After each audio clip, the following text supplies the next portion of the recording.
सुप्रभात बच्चों, आज हम लोग 12वीं कक्षा के हिंदी, इसका नाम दिगंत है। दिगंत पुस्तक हमारे पास चलता है, हम लोगों के पास। हम लोग दिगंत पुस्तक पढ़ते हैं बिहार बोर्ड में।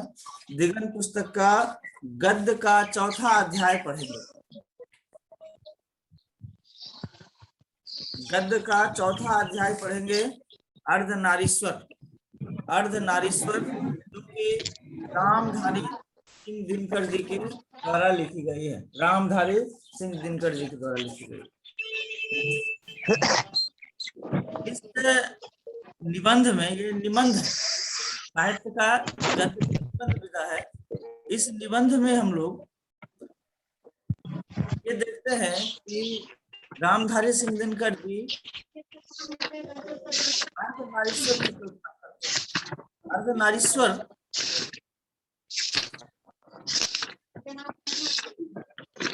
रोशन, तुम्हारे से आवाज आ रहा है।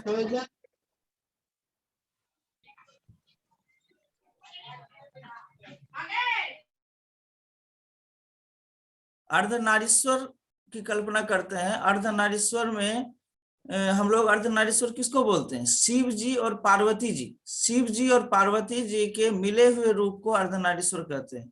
तुम लोग देखो होगे, अगर इसमें फोटो का दुकान में जाओगे जहां भगवान का फोटो से मिलता है, वहां पर देखोगे आधा शिव और आधा पार्वती, आधा शिव और आधा पार्वती का फोटो भी मिलेगा। इसी जो रूप, यही जो रूप है, इसी को हम लोग बोलते हैं अर्धनारीश्वर।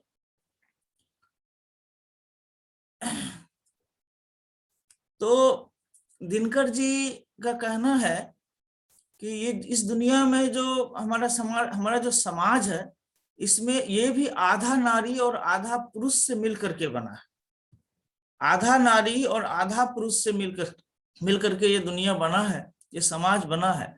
इसलिए दोनों को मिलकर के इस समाज को आगे ले जाना चाहिए।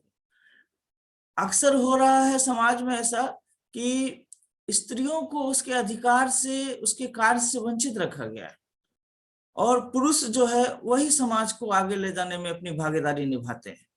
जबकि होना चाहिए कि स्त्री और पुरुष दोनों को मिलकर के इस समाज को आगे ले जाना चाहिए। स्त्री और पुरुष जो है इस समाज के रूपी गाड़ी का दो पहिया है। अगर दोनों पहिया ठीक से नहीं चलेगा तो समाज ठीक से आगे नहीं बढ़ पाएगा। समाज को अगर तेजी से आगे ले जाना है, ठीक ठीक आगे ले जाना है, तो महिलाओं को भी, स्त्रियों को भी उसका अधिकार देना पड़ेगा। इसी बात को लेकर के दिनकर जी ने इस निबंध की रचना की। इस निबंध में उन्होंने बताया कि स्त्री और पुरुष दोनों समान हैं, दोनों को मिलकर के, कंधा से कंधा मिला करके इस समाज को आगे ले जाना चाहिए। इसी बात को लेकर के उन्होंने इस दिनकर निबंध की रचना की है। दिनकर निबंध में जब हम पढ़ेंगे, जब तुम लोग दिगंत के अध्याय 4 में दिनकर निबंध पढ़ोगे तो उसमें देखोगे कि दिनकर जी स्त्री और पुरुष की समानता की बात करते हैं। स्त्री और पुरुष दोनों की समानता की बात करते हैं और दोनों को समान महत्व देते हैं। और पुरुष प्रधान समाज जो कि अभी वर्तमान में है, इसमें उन्होंने कहा है कि पुरुष प्रधान समाज नहीं होना चाहिए, बल्कि दोनों की भागीदारी समाज के विकास में होनी चाहिए। तभी हमारा समाज ठीक से विकास कर सकेगा और तभी हमारे समाज में शांति स्थापित हो सकेगी।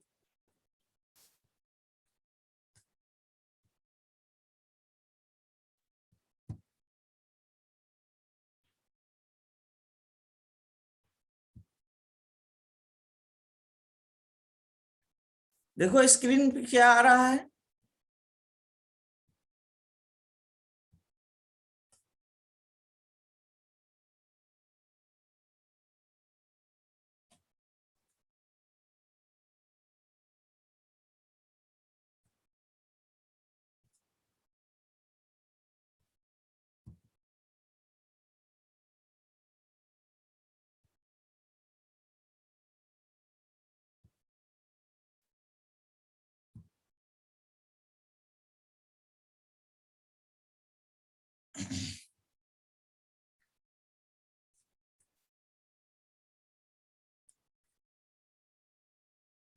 स्क्रीन पे क्या आ रहा है?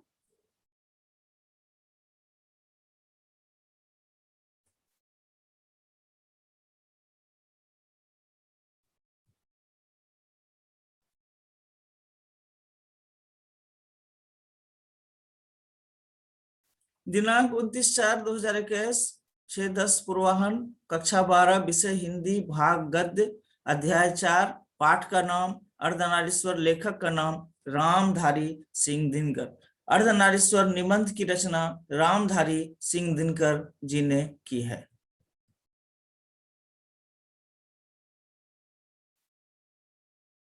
अर्धनारीश्वर निबंध की रचना रामधारी सिंह दिनकर जी ने की है। इस निबंध में उन्होंने बताया है कि स्त्री और पुरुष दोनों समान है, दोनों को स्त्रियों के साथ भी अच्छा व्यवहार करना चाहिए, उन्हें भी उनका अधिकार और कार्य देना चाहिए ताकि समाज का तेजी से विकास हो और समाज में शांति की स्थापना हो सके।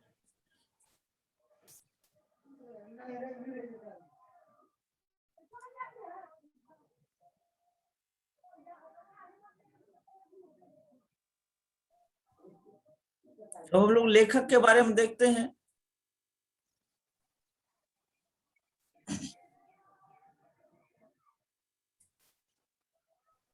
सत्यवान, स्क्रीन पे आया लेखक के बारे में? सर छोटा करके आया है सर, छोटा कर के तरह सर। हाँ बड़ा हो रहा है? नहीं सर,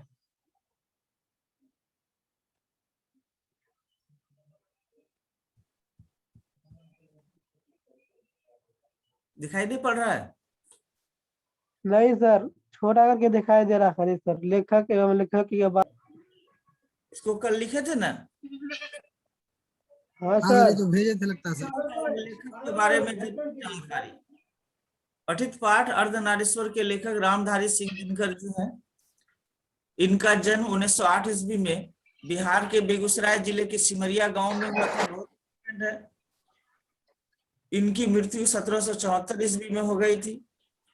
दिनकर जी कवि भी थे, लेखक या गद्यकार भी थे। वो एक साथ कवि भी थे, बड़े कवि थे और बड़े लेखक भी थे।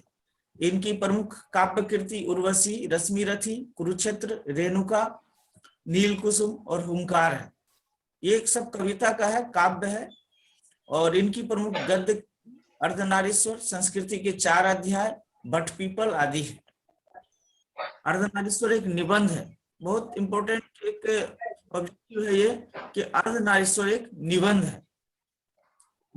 दिनकर जी को राष्ट्र कवि कहा जाता है क्योंकि उनकी हर रचना में राष्ट्रीय भावना ओतप्रोत मिलती है। दिनकर जी छायावादोत्तर युग के कवि थे, मतलब ये 1935-36 के बाद के कवि थे। छायावाद का एक युग था, उसके बाद दिनकर जी। संस्कृति के 4 अध्याय के लिए साहित्य अकादमी पुरस्कार और उर्वशी के लिए भारतीय ज्ञान।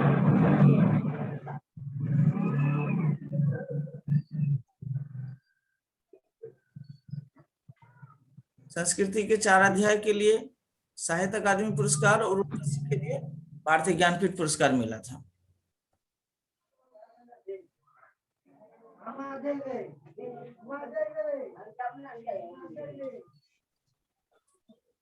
ये तो लिख लियो तुम लोग,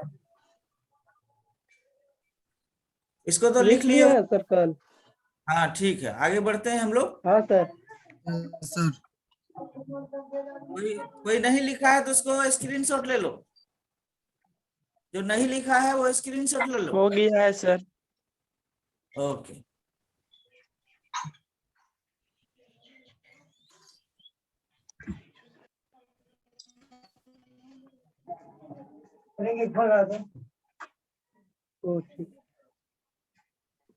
अब हम लोग जो है मूल पाठ पर चलेंगे।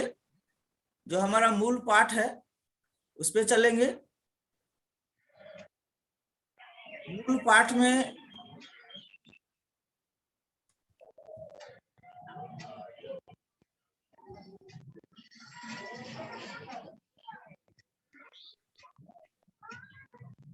स्क्रीन पे आ रहा है कुछ? Yes sir. अर्धनारीश्वर। अर्धनारीश्वर अर्धनारीश्वर। ये हमारा मूल निबंध है। Yes sir. हाँ, ये मूल निबंध है, इसको पढ़ना बहुत जरूरी है। जहाँ हेडलाइन सब है उसको पढ़ना है, ठीक है। अर्धनारीश्वर शंकर और पार्वती जी का कल्पित Yes, sir. रूप है। तुम लोग बाजार में देखे होगे, ये आधा शिव जी आधा पार्वती जी का फोटो, वही है अर्धनारीश्वर। तो Yes, sir. अर्धनारीश्वर शंकर जी और पार्वती जी का कल्पित रूप है, जिसमें आधा अंग पुरुष का और आधा अंग नारी का होता है। मतलब कि दोनों जरूरी है। एक ईश्वर निर्माण के लिए जैसे दोनों जरूरी है, स्त्री और पुरुष, उसी तरह समाज के निर्माण के लिए भी दोनों जरूरी है, स्त्री और पुरुष। स्त्री और पुरुष दोनों के मिलन से ही ये समाज बना है, और दोनों की बराबर की जिम्मेदारी होती है इस समाज को चलाने की। यह कल्पना शिव और शक्ति के बीच पूर्ण समन्वय दिखाने के लिए की गई होगी। किंतु स्त्री और पुरुष और स्त्री अर्धनारीश्वर का यह रूप आज देखने को नहीं मिलता है। आज जो हमारा समाज है, इसमें हम लोग ये देखते हैं कि स्त्री और पुरुष के बराबर नहीं है। स्त्रियों को खास करके घर में सिमटा गया है, और स्त्रियों को उसके अधिकार से वंचित रखा गया है। सभी जगह हम पुरुष ही पुरुष देखते हैं, और नारी समझती है कि पुरुष का गुण सीखने से बट्टा लगेगा, जबकि पुरुष ये सोचते हैं कि स्त्री का गुण अपनाने से वो स्त्रीण हो जाएगा। परंतु होना क्या चाहिए, स्त्रियों को पुरुषों का गुण धारण करना चाहिए, और पुरुषों को भी स्त्रियों के अच्छे गुणों को अपनाना चाहिए। इससे जो है बहुत अच्छा रहेगा। पुरुष क्या किया है, बन गया है, नारी को उसने स्वयं तो वह वृंत बन गया है, नारी को उसने कली मान लिया। वृंत मतलब होता है डंठल, शाखा। वृक्ष का शाखा बन के नारी को उसने कली मान लिया है। जान लो कि स्त्रियों के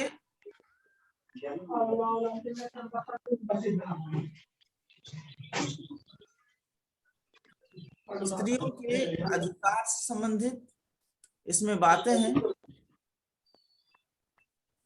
देखो क्या लिखा है, नारी की पराधीनता तब आरंभ हुई जब मानव जाति ने कृषि का आविष्कार किया, जिसके चलते नारी घर में और पुरुष बाहर रहने लगे। ये बहुत अच्छा सवाल पूछता है परीक्षा में कि नारी की पराधीनता कब आरंभ हुई।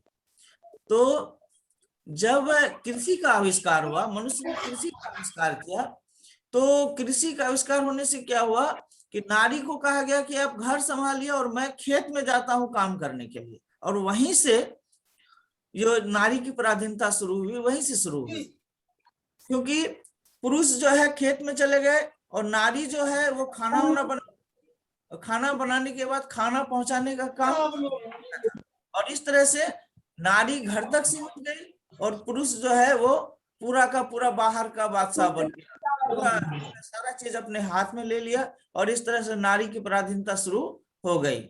नारी का जीवन छोटा हो गया, पुरुष का जीवन असीमित हो गया, क्योंकि वह सारी दुनिया उसके लिए था, और नारी को जो है सिर्फ घर तक ही सिमट के रहना था।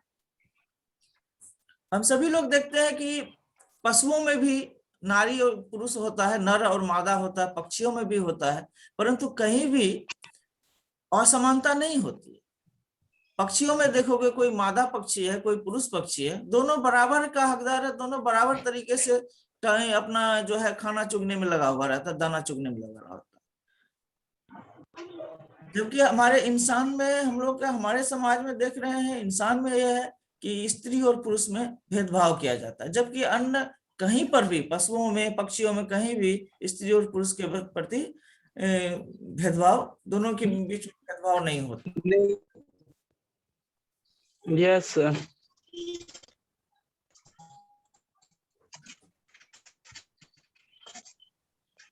बुद्ध और महावीर ने कृपा करके नारियों को भी भिक्षुनी होने का अधिकार दिया था, परंतु यह अधिकार भी नारी के हाथ में सुरक्षित नहीं रहा।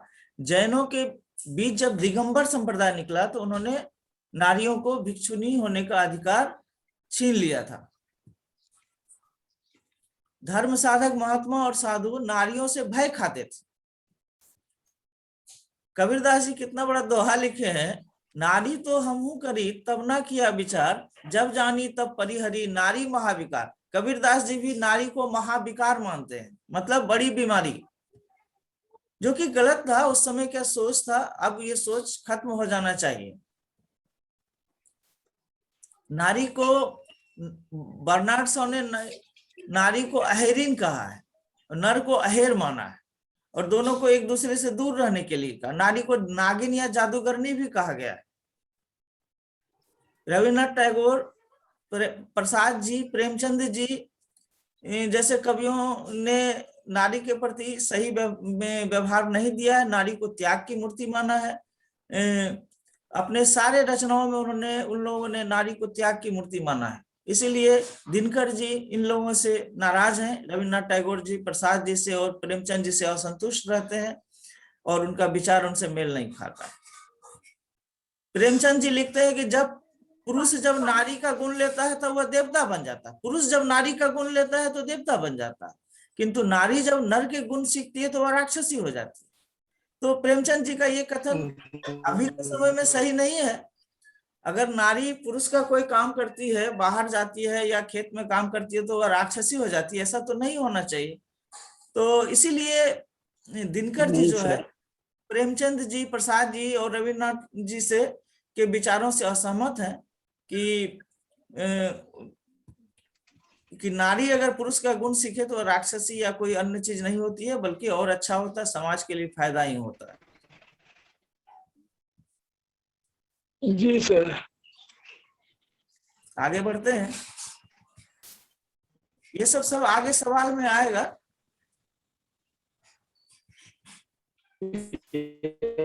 नारी स्वप्न है, नारी सुगंध है, नारी पुरुष की बाह में झूलती हुई जूही की माला है, नारी नर के वक्षस्थल पर मंदार की हार है। ये सब जो कहा गया है ये सब सही नहीं कहा गया है, ये गलत है। नारी को सिर्फ भोग विलास की वस्तु मान लिया गया है,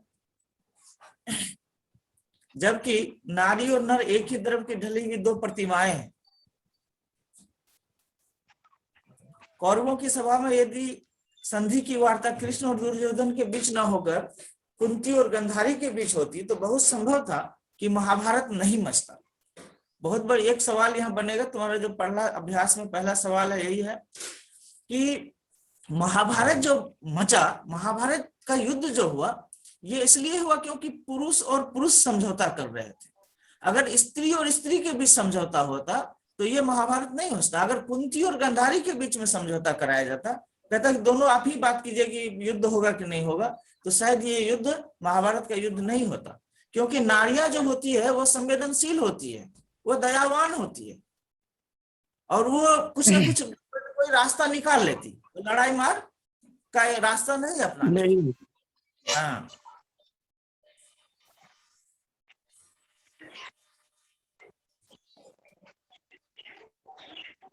आधी दुनिया उछलने कूदने आग लगाने और बुझाने में लगी हुई। आधी दुनिया मतलब पुरुषों की आधी दुनिया उछलने कूदने आग लगाने और बुझाने में लगी हुई है, जबकि आधी दुनिया फूलों की सैर में है।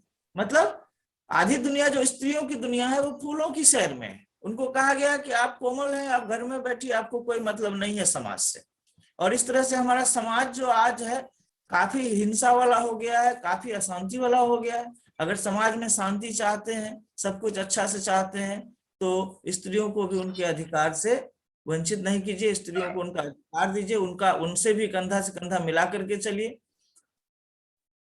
जिसे भी हम पुरुष का कर्म क्षेत्र मानते हैं वो नारी का भी कर्म क्षेत्र है। नर और नारी दोनों के जीवनोद्देश्य एक ही है। प्रत्येक नर को कुछ हद तक नारी का और प्रत्येक नारी को कुछ हद तक नर बनना आवश्यक है। थोड़ा सा नारी का भी गुण लेना चाहिए, पुरुष को थोड़ा नारी का गुण लेना चाहिए और नारी को थोड़ा पुरुष का गुण।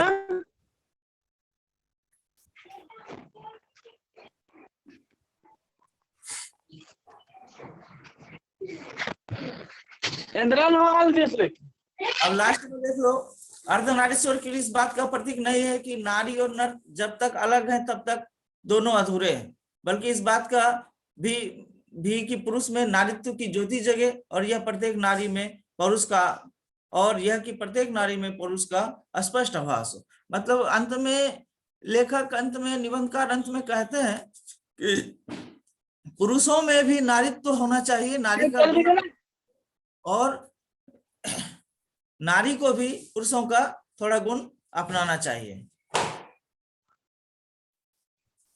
इस तरह से ये हमारा निबंध समाप्त होता है। अब जो है हम लोग प्रश्नोत्तर, बहुत सारी बातें तुम लोग समझ गए होंगे, अब हम लोग प्रश्नोत्तर पर चलेंगे। एक स्क्रीन शेयर लेते हैं, इसमें से प्रश्नोत्तर लिखेंगे।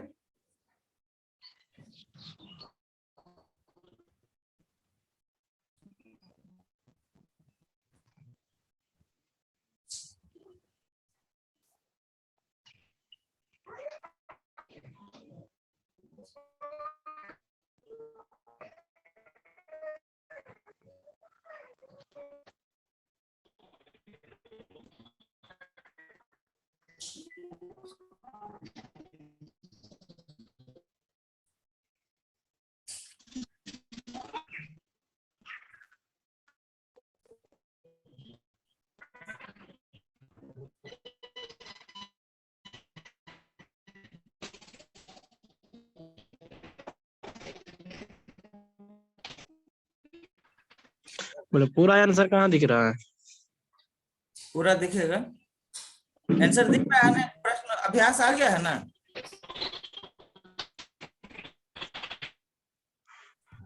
आ गया है। दिख रहा है सर, लेकिन प्रश्न नंबर 1 आया है ना। जी यस सर। देखिए प्रश्न नंबर 1, यदि संधि की वार्ता कुंती और गांधारी के बीच होती तो बहुत संभव था कि महाभारत न मचता। लेखक के इस कथन से आप कहां तक सहमत हैं? कुंती और गांधारी दोनों महाभारत कालीन स्त्रियां थी, पता है ना। पांडवों की माता थी कुंती और कौरवों की माता थी गांधारी। स्क्रीन पर स्क्रैच नहीं करो, कोई स्क्रैच कर रहा है।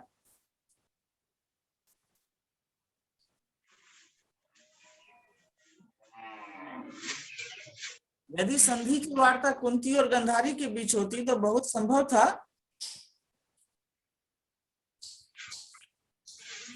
महाभारत न मचता। इस लेखक के इस कथन से आप कहां तक सहमत? अब उत्तर में देख लो, यह वाक्य अर्धनारीश्वर निबंध से ली गई।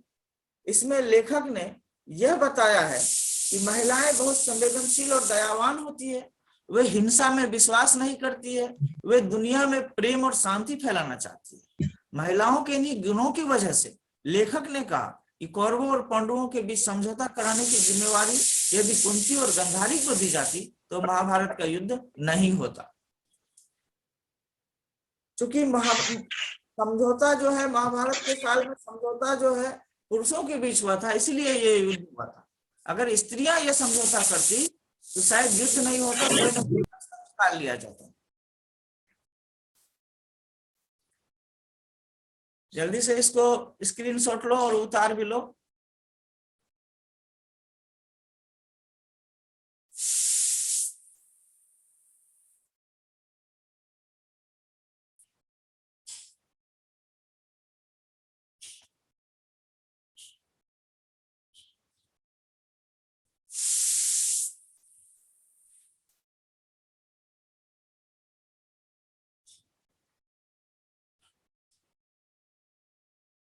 गैलेक्सी A10 कौन है? गैलेक्सी A10, मेरी आवाज जा रही है? गैलेक्सी A10,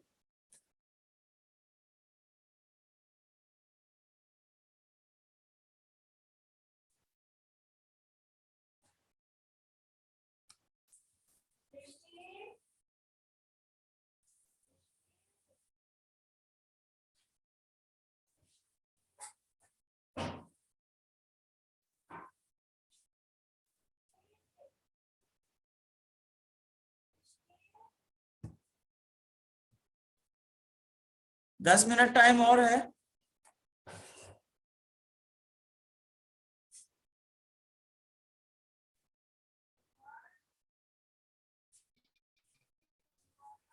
आगे बढ़ाएं। सर ऊपर कीजिए, हाँ, कीजिए सर।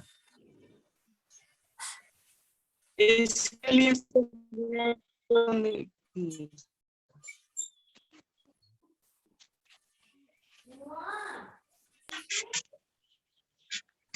और थोड़ा सर। अर्धनारीश्वर की कल्पना क्यों की गई होगी, इसकी क्या सार्थकता है?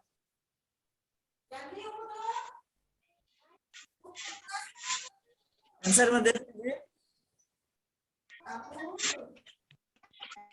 आशीष क्यों लिख रहे हो? स्क्रीन पे स्क्रैच हो रहा है। सर ठीक कर रहे थे ना, इसको पीडीएफ बना रहे थे।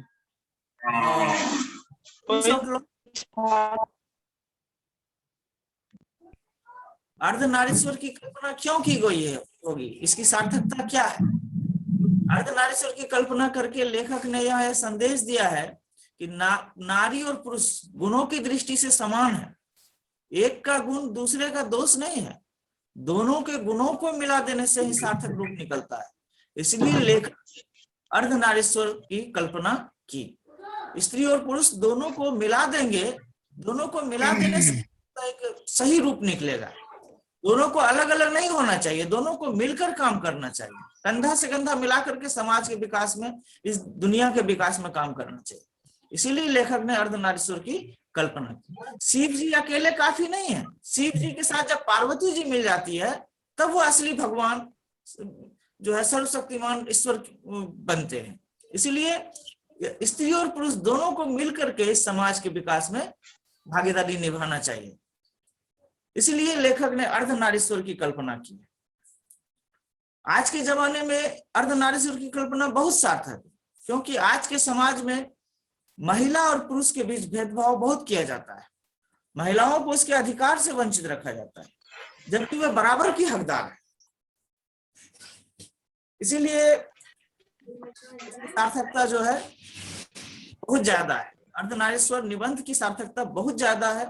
दिनकर जी ने जो अर्धनारीश्वर निबंध लिखे हैं, इसकी सार्थकता बहुत ज्यादा है, क्योंकि आज के समाज में महिला और पुरुष के बीच भेदभाव बहुत ज्यादा हो रहा है।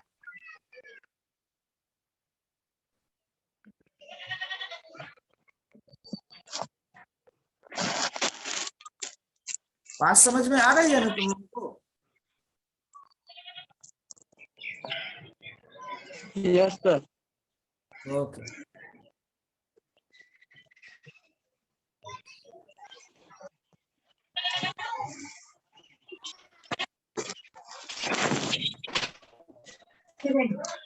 हम लोग जो निबंध को अच्छी तरह से पढ़ लोगे, निबंध को अच्छी तरह से किताब से पढ़ लोगे, तब जो है ये क्वेश्चन आंसर करने में ज्यादा अच्छा रहेगा। और परीक्षा में जो है व्याख्या जो है पूछेगा तो वो भी तुम्हारा हल होगा, और ऑब्जेक्टिव सवाल भी हल होगा। इसीलिए तुम लोगों को मूल पाठ जो है, मूल पाठ को अच्छी तरह से पढ़ना चाहिए। आगे बढ़ा रहे हैं? Yes sir.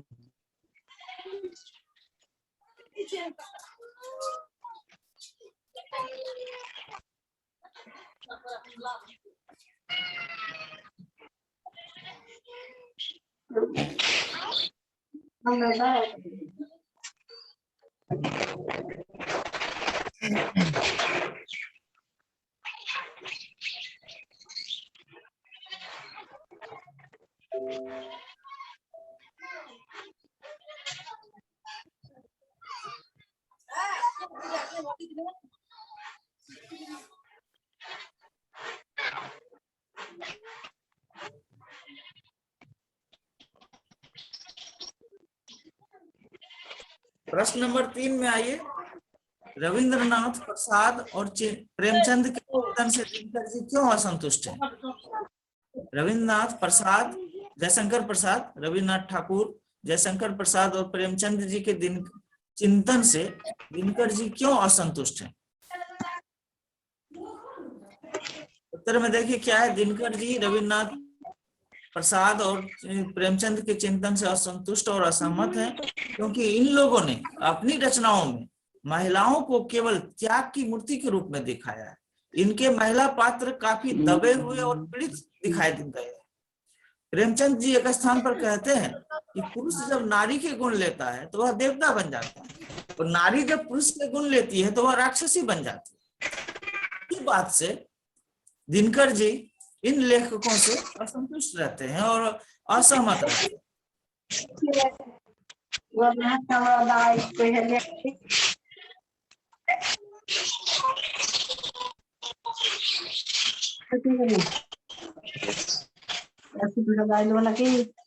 No.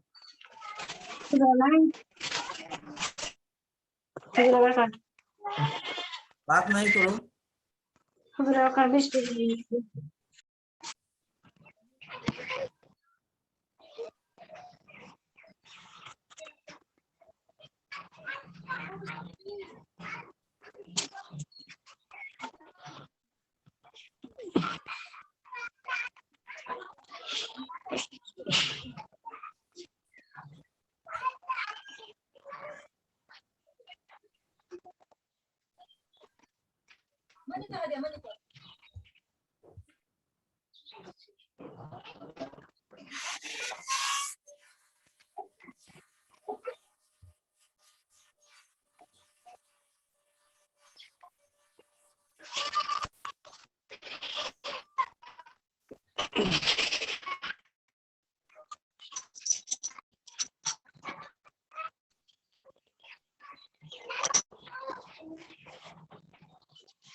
Redmi note 10 कौन है? रेडमी नोट 10 सर कौन है? रेडमी नोट 10 क्या नाम है? असरुद्दीन असरुद्दीन। अच्छा, Galaxy A10, Asaruddin Galaxy A10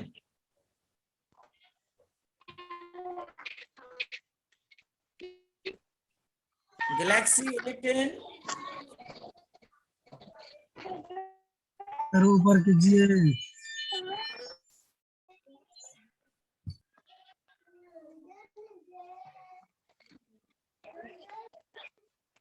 हो गया।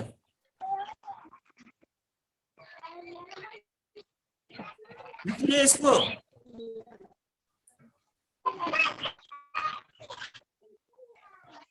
शिवशंकर हो गया?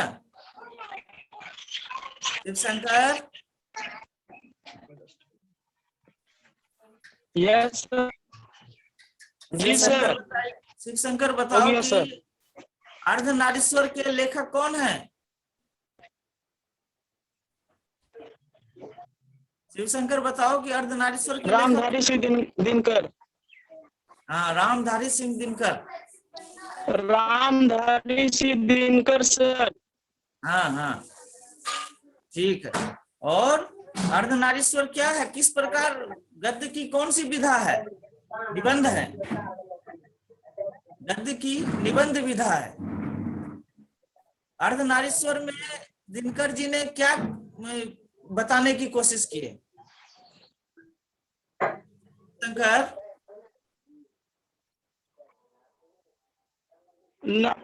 महिला और पुरुष को एक जी महिला और पुरुष, महिला और पुरुष एक समान अधिकार जो सब होता है, दोनों को समान अधिकार है। एक समान की अर्थ बताता है। हाँ, बहुत अच्छा। जी सर। और आशीष, आशीष